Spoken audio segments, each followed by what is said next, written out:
Hello, and a very warm welcome back to my channel, the Dr. Hayatu Medical Channel. It's wonderful to have you all here with me today.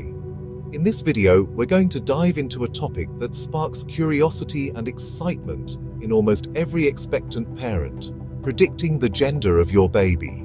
From the moment a pregnancy is confirmed, friends, family, and even strangers often chime in with their predictions based on various signs and symptoms. The big question we're tackling is, can these signs during pregnancy truly reveal whether you're having a boy or a girl?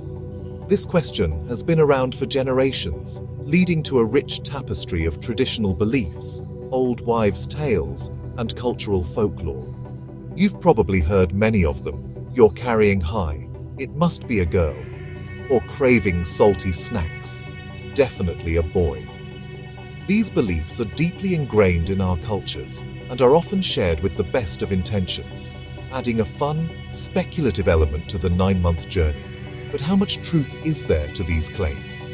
Are they just harmless fun, or is there any scientific backing to them? Today, we're going to put these beliefs under the microscope. We will explore some of the most common traditional methods used to predict a baby's gender and compare them with the established medical facts. Our goal is to separate myth from reality, providing you with clear, evidence-based information. By the end of this video, you'll have a better understanding of what science says about gender prediction and why the most reliable methods are found in your doctor's office, not in folklore. Let's get started. Let's begin with perhaps the most famous myth of all: the shape and position of the pregnant belly. The belief goes that if a woman is carrying high, with the baby bump positioned more towards her chest, she is expecting a girl. Conversely, if she is carrying low, with the bump sitting closer to her pelvis, she is supposedly having a boy. This is a classic piece of folklore that has been passed down through countless generations, and you'll likely hear it from well-meaning relatives and friends the moment your bump starts to show. Another variation of this myth relates to the overall shape of the belly. A round, wide belly that spreads out to the sides, often described as looking like a basketball from the front, is said to indicate a girl. On the other hand, a more pointed, narrow belly that sticks straight out, sometimes called a torpedo belly, is believed to be a sign of a boy. People will confidently assess your shape and declare their verdict, but it's important to ask, where does this idea even come from? And is there any medical basis for it? From a scientific and medical standpoint, there is absolutely no evidence to support this belief. The shape and position of a pregnant woman's belly are determined by a combination of completely different factors that have nothing to do with the baby's gender. The primary determinant is the mother's own body structure. Her muscle tone, specifically the strength and condition of her abdominal muscles, plays a huge role. A woman with strong, tight abdominal muscles, perhaps in her first pregnancy, is more likely to carry higher and have a more compact bump. Furthermore, the position of the baby within the uterus significantly influences the bump's appearance. As the baby grows and moves, they can shift from a transverse, or sideways, lie to a cephalic, or head-down, position, and each position will alter the external shape of the mother's abdomen. The baby might be facing her spine or her belly button, further changing the contour. The amount of amniotic fluid and the structure of the mother's pelvis also contribute to the overall look. The idea that a baby boy or girl would inherently position themselves differently in the womb, in a way that consistently alters the mother's external shape, is simply not supported by anatomy or physiology. A baby's sex chromosomes, XX for a girl, XY for a boy, do not dictate how they lie in the uterus or how the mother's body accommodates the pregnancy. The carrying high or low theory is a classic example of confirmation bias, where people remember the times it was correct and forget the many times it was wrong. So, when someone comments on your belly shape, you can smile and thank them for their interest, but know that it's just a fun guess.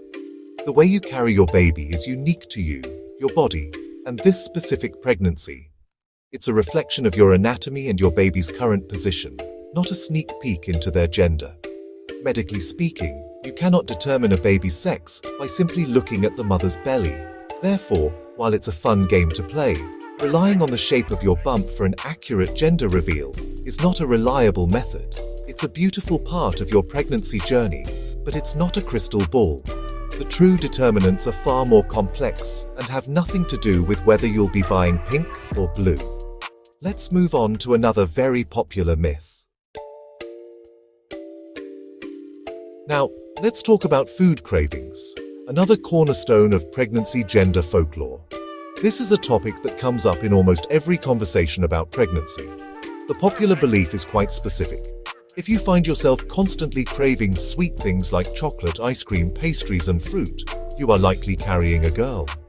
On the other hand, if your cravings lean towards salty or savory foods such as chips, pretzels, pickles, and cheese, then you're supposedly expecting a boy. Some versions of the myth even extend to sour foods for boys. These cravings can be incredibly intense and specific during pregnancy, so it's easy to see why people might look for a deeper meaning behind them. When you suddenly have an overwhelming urge to eat a whole jar of pickles or a pint of chocolate fudge ice cream, it feels like it must mean something significant.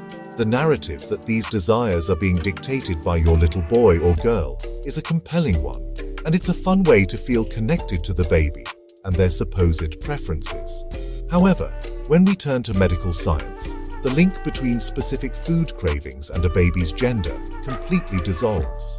There is no scientific evidence whatsoever to suggest that a female fetus makes her mother crave sugar, or that a male fetus makes his mother crave salt. Pregnancy cravings are a very real phenomenon, but they are believed to be caused by a complex interplay of hormonal changes, nutritional deficiencies, and heightened senses of taste and smell, not by the baby's sex. The massive hormonal shifts that occur during pregnancy, particularly with hormones like estrogen and progesterone, can have a powerful impact on a woman's appetite and food preferences. These hormones can alter taste receptors, making some foods more appealing and others completely repulsive. For example, the body's need for increased calories and energy might manifest as a craving for high-carbohydrate, sugary foods. This isn't the girl baby talking. It's the body's physiological response to the demands of growing a human. Similarly, a craving for salty foods might be linked to an increase in blood volume. During pregnancy, a woman's blood volume can increase by up to 50%, and the body needs to maintain its electrolyte balance. This can sometimes trigger a desire for salt. In other cases, a craving for a specific non-food item, a condition known as pica, might indicate a serious nutritional deficiency, like a lack of iron leading to cravings for ice or dirt. These are medical issues to be discussed with a doctor, not clues to gender. The sweet for a girl and salty for a boy theory is another classic example of confirmation bias. We tend to remember the stories that fit the narrative. Your friend who craved chocolate and had a girl becomes a proof of the theory, while the countless women who craved chocolate and had boys, or craved salt and had girls, are simply forgotten or dismissed as exceptions. The reality is that cravings are highly individual and can change throughout the pregnancy. So, while it's perfectly fine to have fun with the idea and joke that your baby is already ordering their favorite snacks from the womb, it's crucial to understand that your food cravings are not a reliable indicator of their gender. They are a fascinating and normal part of the pregnancy experience, driven by your body's incredible biological changes. Enjoy your pickles or your ice cream, but don't rush out to buy gender-specific clothes based on them. Let's move on to a myth that at first glance seems to have a little more scientific weight behind it: the severity of morning sickness. The old wives' tale states that if you experience severe nausea and vomiting during your pregnancy, you are more likely to be carrying a girl. If you have a relatively easy first trimester with little to no morning sickness, the prediction is that you're having a boy. Unlike the myths about belly shape or cravings, some scientific studies have actually explored this connection. The potential link is tied to a hormone called human chorionic gonadotropin, or HCG. This is the hormone that is detected in pregnancy tests, and its levels rise dramatically in early pregnancy. Higher levels of HCG are known to be associated with more severe nausea and vomiting, Some research has observed that women carrying female fetuses tend to have slightly higher levels of HCG on average than those carrying male fetuses. This has led to the hypothesis that the extra HCG might lead to more intense morning sickness. However, it is absolutely crucial to understand the nuances here. While a statistical correlation has been found in some studies, it is far from a reliable predictive tool. The key words are slightly higher and on average. The overlap in HCG levels between women carrying boys and women carrying girls is enormous. Many women carrying boys have very high HCG levels and severe morning sickness, while many women carrying girls have low HCG levels and feel perfectly fine. The severity of morning sickness is influenced by a multitude of factors, not just the baby's gender. A woman's individual sensitivity to hormonal changes plays a massive role. Some people are simply more prone to nausea. Other factors include carrying multiples, like twins or triplets, which lead to much higher HCG levels, a history of motion sickness, or even psychological factors like stress and fatigue, which can really make feelings of nausea worse. Furthermore, the term morning sickness is itself a misnomer, as the nausea and vomiting can occur at any time of day or night. For some women, it's a debilitating condition called hyperemesis gravidarum, which requires medical intervention regardless of the baby's gender. Attributing this suffering to simply having a girl can downplay the seriousness of the condition and prevent women from seeking the help they need. Think of it this way. While the average height for men is greater than the average height for women, you wouldn't be able to definitively guess someone's gender just by knowing they are 5 feet 8 inches tall. There are many women who are taller and many men who are shorter. The same logic applies here. The slight statistical difference in average HCG levels is not significant enough to make an accurate prediction for any individual pregnancy. So, while there is a tiny grain of scientific plausibility to this myth that makes it more intriguing than others, it remains firmly in the category of unreliable folklore. Your experience with morning sickness is unique to you and your pregnancy. It is not a dependable window into your baby's gender. Severe symptoms should be discussed with your doctor to ensure you and your baby are healthy, not used as a party game for gender prediction. Another very persistent myth that you'll hear in doctors' offices and among family members is the one concerning the fetal heart rate. The tale is quite specific. If the baby's heart rate is consistently above 140 beats per minute, it's a girl. If the heart rate is consistently below 140 beats per minute, it's a boy. This myth is particularly pervasive because it involves a real medical measurement that you hear at every prenatal appointment, which lends it a false sense of scientific credibility. From the moment your doctor or midwife first finds that wonderful rapid heartbeat with a Doppler, people might start guessing. Oh, 155. Definitely a girl. It's an exciting moment, and it's tempting to look for clues in the numbers. The idea is that girls' hearts are naturally faster, and boys are slower. But when we examine the medical evidence, this theory quickly falls apart. Numerous scientific studies have been conducted to test this hypothesis, and they have all come to the same conclusion. There is no correlation between a baby's heart rate in the womb and their gender. A baby's heart rate changes constantly, not just from appointment to appointment, but from minute to minute. Just like our own heart rates, a baby's heart rate is influenced by many factors.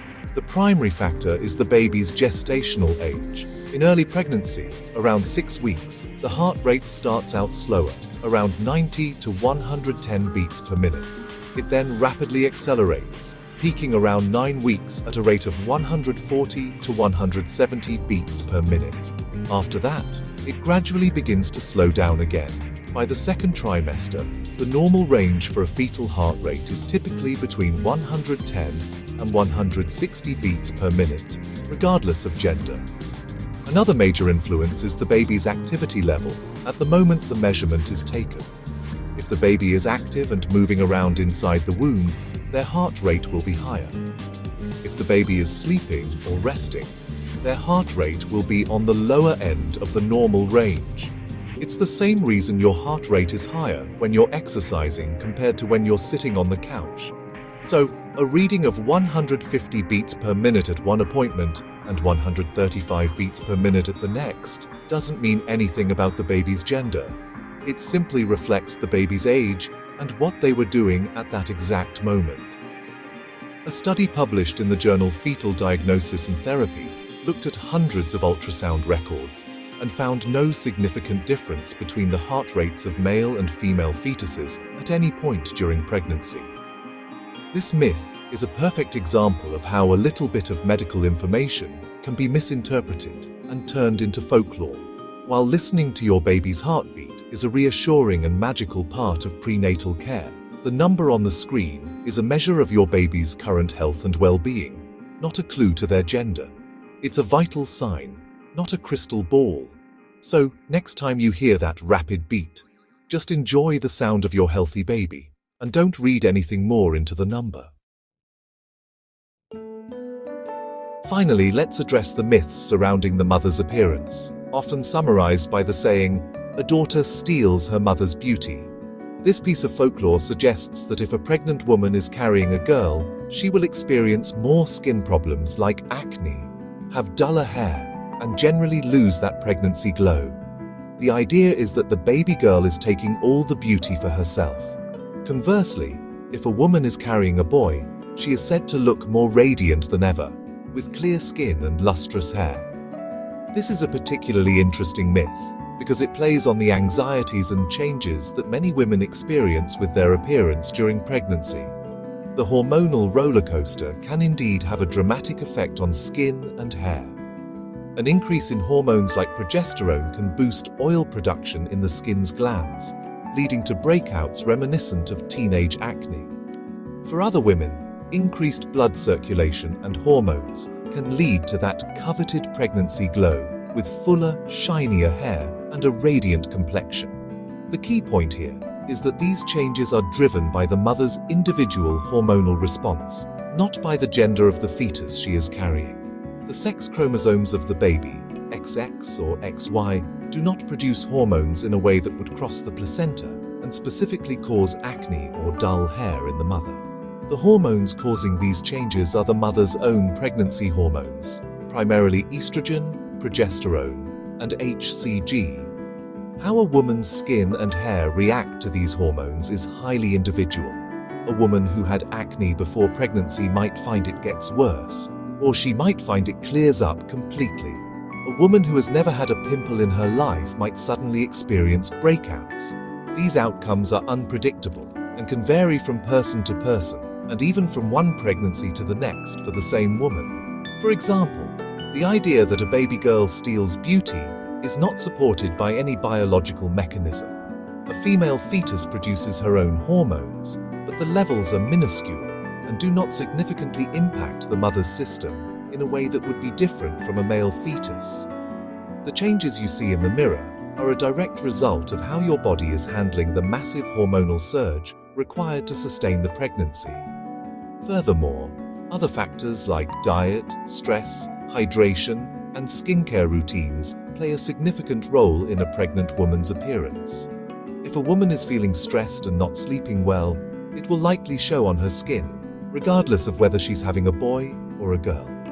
If she is well hydrated and eating a balanced diet, she is more likely to have a healthier complexion. So, if you're experiencing acne, don't blame it on your potential daughter. And if your skin is glowing, don't assume it's because you're having a boy. These are simply the unpredictable and often frustrating side effects of the incredible hormonal changes your body is going through. Your beauty is not being stolen. Your body is just working hard to grow a healthy baby, and sometimes that comes with some temporary cosmetic side effects. So, after exploring the myths about belly shape, cravings, morning sickness, heart rate, and the mother's glow, what's the final verdict? The truth is, the baby's sex is determined at the very moment of fertilization, when either an X or a Y chromosome from the father joins with the mother's X chromosome. This genetic blueprint is set from day one and is not influenced by, nor does it influence, these traditional signs. While these old wives' tales are a fun and engaging part of the cultural experience of pregnancy, They are not medically reliable methods for gender prediction. If you are eager to find out whether you're having a boy or a girl, modern medicine offers several highly accurate methods. The most common is a mid-pregnancy ultrasound, usually around 18 to 22 weeks, where a trained sonographer can often visualize the baby's genitals. Other options include non-invasive prenatal testing, a blood test that can detect fetal DNA in the mother's bloodstream and determine gender with high accuracy as early as 10 weeks. In some medical situations, more invasive tests like amniocentesis or chorionic villus sampling can also reveal the baby's sex, though these are typically done for other medical reasons. Ultimately, the most important priority throughout this incredible journey is the health and well-being of both the mother and the baby. Whether you have a boy or a girl, the goal is a safe pregnancy and a healthy child. The fun of guessing is wonderful, but it should never overshadow the importance of proper prenatal care and evidence-based medical advice. Cherish this special time. Enjoy the speculation for what it is, a bit of fun, and trust in medical science for the reliable answers. Thank you so much for watching. If you found this information helpful, share it with others who might be interested, and subscribe to the Dr. Hayatu Medical